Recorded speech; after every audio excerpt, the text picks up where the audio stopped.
শুনছেন ডিজিটাল দুষ্টুমি audio story.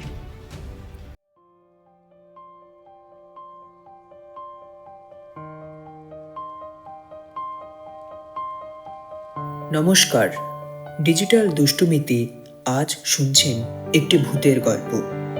Bimal মিত্রের লেখা জ্যান্ত ভূতের গল্প। এই গল্পে আমরা শুনব লেখকের ডানপিটে কিশোরকালে দেখা সত্যিকারের এক ভূতের কাহিনী। এই গল্পের প্রধান চরিত্র হল লেখক এবং তার বন্ধু শতদল, বঙ্কু আর ভূত। এবার শুরু হচ্ছে জ্যান্ত ভূতের গল্প।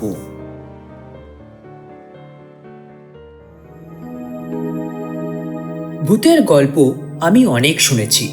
ভূতের গল্প বইয়েতেও পড়েছি আমি অনেক। পড়তে ভালো লেগেছে সেগুলো, কিন্তু কখনো ভূত দেখিনি। তাই ভূতের গল্প শুনে কখনো ভয় পাইনি, ভেবেছি ওইসব গাল গল্প। কিন্তু জীবনে একবার ভূত দেখেছিলাম, একেবারে জ্যান্ত ভূত। সেই জ্যান্ত ভূতের কথা ভাবতেই এখনো ভয়ে গা ছমছম করে। মনে হয় যারা ভূতের গল্প বিশ্বাস করে না তাদের গল্পটা শোনাই। ভূত দেখার ঘটনা সেই আমার প্রথম আর শেষবার। এবার ঘটনাটা বলি। আমরা 4 বন্ধু দিনের মধ্যে সবচেয়ে প্রায় একসঙ্গেই থাকতুম। আমি, শতদল, বঙ্কু আর ভূত। আমরা 3 জনে একই পাড়ায় থাকতাম। আর ভূতর কেউ ছিল না, সে থাকতো ভবানীপুরের একটা মেসে। আমরা 4 জনেই একটু ডানপিটে স্বভাবের ছেলে ছিল। মরা পোড়ানো আমাদের একটা প্রধান কাজ ছিল। তাছাড়া যাত্রা থিয়েটারের দল ছিল আমাদের। রাত জেগে জেগে আমরা যাত্রা থিয়েটার করতুম বলে আমাদের বাড়িতে বকুনি খেতে হতো খুব। তা আমরা সেসব কেয়ার করতুম না। আর ভূতর এক পিসামশাই থাকতো গ্রামে। সেখান থেকে মানি অর্ডারে ভূতর নামে টাকা আসতো লেখাপড়া খরচ চালাবার জন্যে। যাত্রা করে যখন বাড়ি ফিরতুম তখন অনেক রাত হয়ে যেত। সেদিন আর ভূত তার ভবানীপুরের মেসে ফিরে যেতে পারত না। তারপর ভোর হতে না হতে আবার হেঁটে হেঁটে তার মেসে চলে যেত। আমাদের বাবা মারা জেনেই গিয়েছিল যে আমাদের ভবিষ্যৎ অন্ধকার, তাই আমরা যা খুশি করতাম। কারোর উপদেশ বা আদেশ শুনতাম না। এমনই করে যখন আমরা আড্ডা দিয়ে বেড়াতুম, তখন একদিন রাত 2টোর সময় ভূত আমাকে ডাকতে এলো। আমি তখন নাক ডাকিয়ে ঘুমোচ্ছি। ভূত এসে বাইরে থেকে আমার নাম ধরে ডাকতে লাগলো। ভূতর গলা শুনে আমার ঘুম ভেঙে গেল। জানলা খুলে বললাম, কে রে ভূত? ভূত বললে, হ্যাঁ, তুই একবার বাইরে আয়, খুব জরুরি একটা দরকার আছে। আমি বাইরে এলাম, বললাম, কি রে, এত রাত্রিরে কি জরুরি দরকার? তুই একটা গামছা নিয়ে আয়, শ্মশানে যেতে হবে, আমাদের মেসের করুণাদা মারা গেছে। করুণাদা মানে করুণাকান্ত বিশ্বাস। ভূতদের মেসে থাকতো আর কলেজে পড়তো। শনিবার শনিবার দেশে যেত, আর রবিবারটা সারাদিন দেশের বাড়িতে কাটিয়ে সোমবার সকালে এসে আবার কলেজ করত। বললাম, আজ তো শনিবার, করুণাদা দেশে যায়নি? না, শরীরটা খারাপ ছিল বলে দেশে যায়নি। কিসে মারা গেল? হার্ট ফেল করে। মেসের অন্য লোকেরা কেউ নেই, সবাই যে যার দেশে চলে গেছে। শ্মশানে যাবার লোক পর্যন্ত কেউ নেই, তাই তোদের ডাকতে এসেছি। এখন শতদল আর বঙ্কুর বাড়িতে গিয়ে তাদের ডাকতে হবে। এরকম ঘটনা আগেও অনেক ঘটেছে। মরা পোড়ানোকে আমরা একটা সমাজ সেবা বলে মনে করতুম। পৃথিবীতে যাদের কেউ নেই তাদের জন্য আমরা ছিলাম। বাড়ির ভেতর থেকে একটা গামছা নিয়ে এসে বলল, চল। আমি আর ভূত শতদলের বাড়িতে গেল। তাকে ডাকতে সেও একটা গামছা নিয়ে বেরিয়ে এলো। তারপর গেলুম বঙ্কুর বাড়িতে। সেও গামছা নিয়ে তৈরি হয়ে এলো। শীতকালের রাত, কনকনে ঠান্ডা হাওয়া। আমরা চারজন সেই ঠান্ডাতে হি হি করে কাঁপতে কাঁপতে চললাম ভবানীপুরে ভূতদের মেসের দিকে। আমি ভূতকে জিজ্ঞেস করলাম, হ্যাঁ রে, করুণাদার বাড়িতে একটা খবর দিয়েছিস তো? করুণাদার বাবাকে একটা টেলিগ্রাম করে দিয়েছি, কিন্তু টেলিগ্রাম পেতে পেতে অনেক দেরি হয়ে যাবে, তাই আর অপেক্ষা করতে চাইনি। দেশে করুণাদার থাকার মধ্যে আছে মাত্র এক বুড়ো বাবা, কিন্তু বুড়ো মানুষ কি এত তাড়াতাড়ি আসতে পারবে? করুণাদার ভাই বোন তো কেউ নেই। আমরা ভাবতে লাগলুম, তা বটে, ততদিন অপেক্ষা করলে চলবে না, তাই দাহ কর্মটা তাড়াতাড়ি সেরে ফেলাই ভালো। প্রথমে আমরা গেলুম একটা দড়ির খাটিয়া কিনতে। দামটা ভূতই দিলে। সেই খাটিয়া মাথায় করে নিয়ে ভূত আমাদের আগে আগে চলতে লাগলো। ভূতদের মেষটা একটা একতলা বাড়িতে।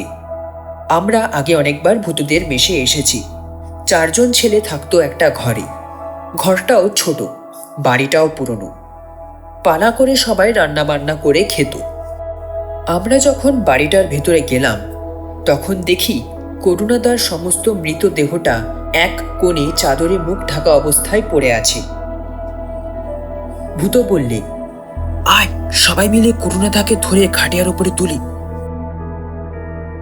করুণাদা এমনিতেই পাতলা মানুষ, বেশি মোটাসোটা নয়। আমাদের তুলতে বেশি কষ্ট হলো না। তারপর ভূত ঘরটার সদর দরজায় তালা লাগিয়ে দিয়ে বললে, এবার খাটিয়াটা কাঁধে তোল। বলো হরি হরি বল, বলো হরি হরি বল। এইরকম চেঁচাতে চেঁচাতে আমরা গলি ছেড়ে বড় রাস্তায় পড়ল।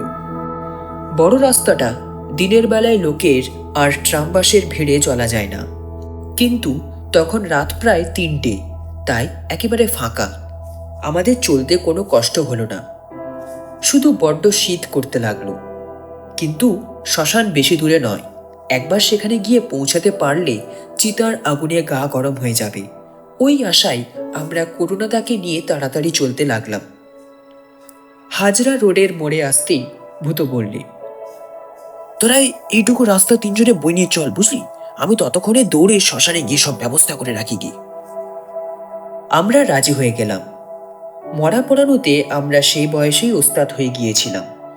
কাঠ কিনতে পুরুত মশাইকে ডেকে আনতে অনেক সময় নষ্ট হয়, তার চেয়ে আগে একজন সব ব্যবস্থা করে রাখলে অনেক সময় বাঁচে। আমরা বললাম, তাই যা, তুই দৌড়ে যা। শতদল সামনের দিকে ছিল। সে একলা খাটিয়ার মাঝখানে কাঁধ দিয়ে কোনো রকমে লাশটা বই নিয়ে চলতে লাগলো। তার গায়ে জোর বেশি ছিল।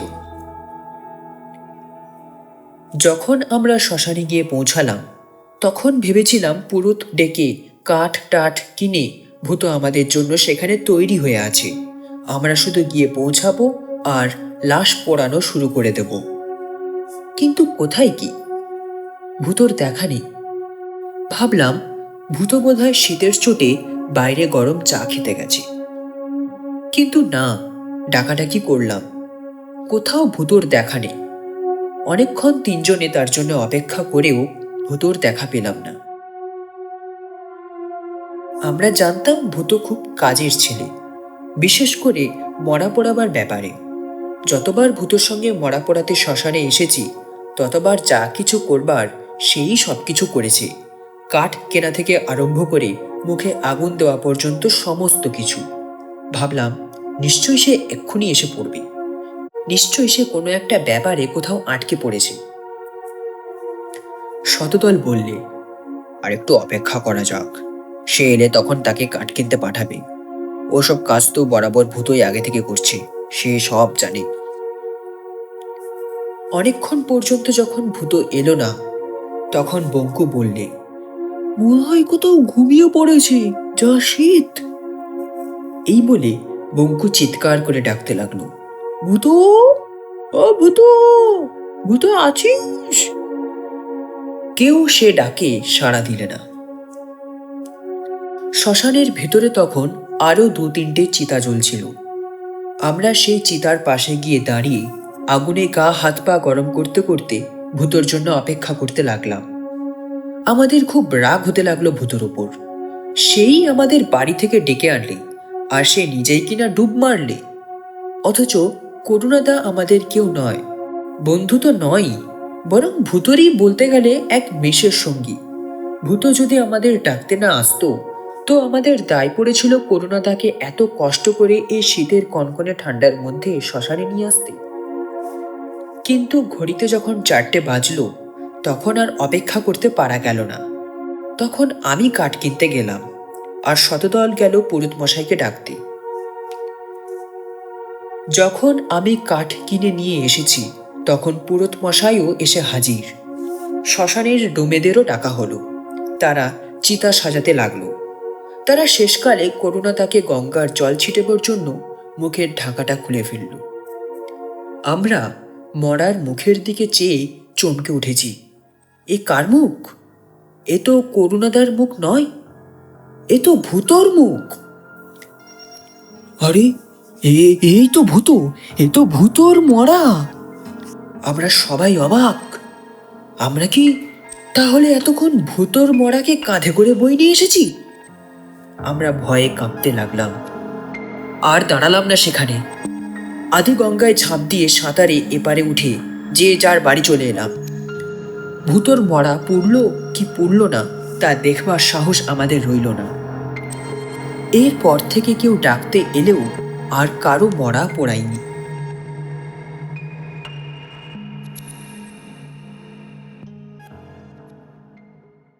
এতক্ষণ শুনছিলেন ডিজিটাল দুষ্টুমি অডিও স্টোরি। গল্পটি ভালো লাগলে একটি লাইক দেবেন এবং আমাদের চ্যানেলে নতুন হয়ে থাকলে চ্যানেলটিকে সাবস্ক্রাইব করে পাশে থাকা বেল আইকনে ক্লিক করতে অবশ্যই ভুলবেন না। আপনার সহযোগিতার জন্য ধন্যবাদ।